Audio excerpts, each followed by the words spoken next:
Prodi Ekonomi Syariah semester 6 Fakultas Agama Islam Universitas Nurul Jaya.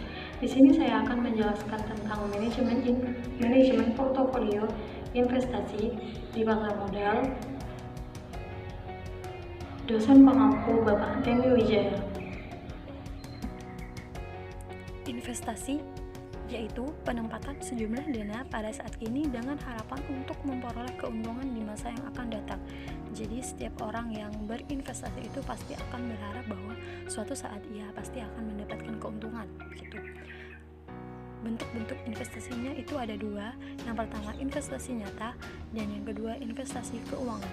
Investasi nyata ini adalah investasi yang berwujud atau real investment. Contohnya seperti bangunan, emas, dan apartemen. Investasi nyata ini merupakan investasi yang dapat kita lihat bentuknya gitu. Dan yang kedua yaitu investasi keuangan. Contohnya seperti saham, obligasi, dan reksadana dan lain-lain. Kalau misalkan saham ini kan tidak dapat kita lihat bentuknya itu seperti apa sih saham gitu. Jadi ini yang dinamakan investasi keuangan.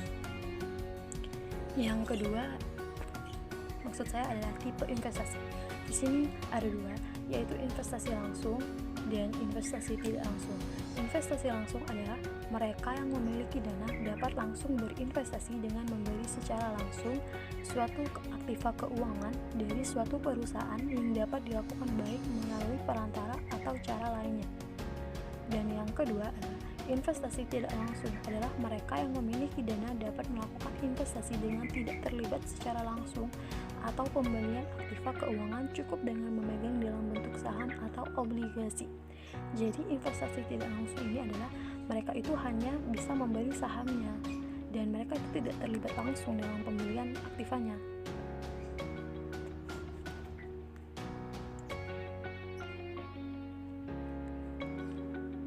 Proses-proses investasi ada 5, yaitu yang pertama adalah menetapkan sasaran investasi. Yang pertama kali harus kita lakukan jika kita ingin berinvestasi adalah kita tuh memilih sasaran yang baik, tepat, dan sekiranya suatu saat nanti kita bisa mendapatkan keuntungan gitu. Yang kedua adalah membuat kebijakan investasi. Yang ketiga adalah memilih strategi portofolio supaya nanti kita bisa tersusun dan berjalan dengan lancar gitu investasinya. Dan yang keempat memilih aset. Yang kelima mengukur dan mengevaluasi kerja. Lingkungan investasi. Yang pertama adalah sekuritas. Sekuritas adalah selembar kertas yang menunjukkan hak investor untuk prospek atau properti dan kondisi tertentu di mana ia dapat menjalankan haknya. Yang kedua adalah pasar sekuritas, mekanisme yang diciptakan untuk member fasilitas perdagangan aset finansial. Dan yang ketiga adalah perantara finansial, yaitu organisasi yang menerbitkan klaim finansial atas diri mereka sendiri dan menggunakan dana yang diperoleh terutama untuk membeli aset finansial lainnya.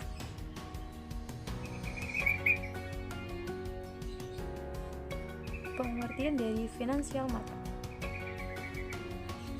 yaitu tempat di mana dilaksanakannya berbagai aktivitas keuangan baik dalam bentuk penjualan surat berharga yang dilakukan oleh pasar modal dan juga penjualan mata uang seperti yang dilakukan di pasar uang. Jadi financial market ini merupakan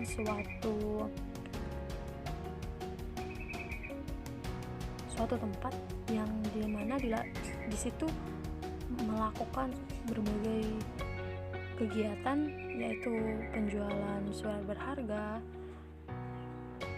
dan maupun penjualan mata uang seperti di pasar uang.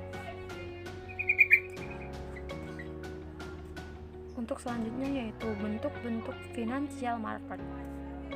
Yang pertama yaitu pasar uang berada di pengawasan Bank Indonesia. Yang kedua, pasar modal berada dalam pengawasan di bawah Menteri Keuangan. Fungsi dari pasar modal. Yang pertama adalah sebagai alternatif investasi.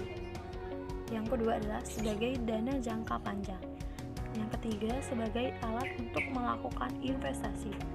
Yang keempat, sebagai alat teksturisasi model perusahaan. Berikutnya yaitu manfaat pasar modal sebagai wahan pengalokasian dana secara efisien. Yang kedua, sebagai alternatif instrumen.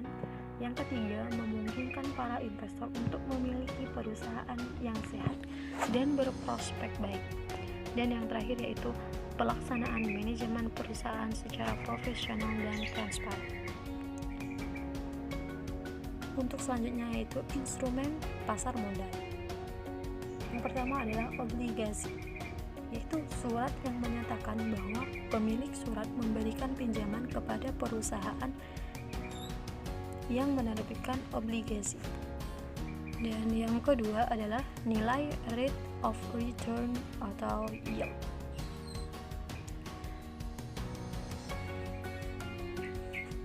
Yaitu obligasi yang dipertahankan sampai dengan jatuh tempo.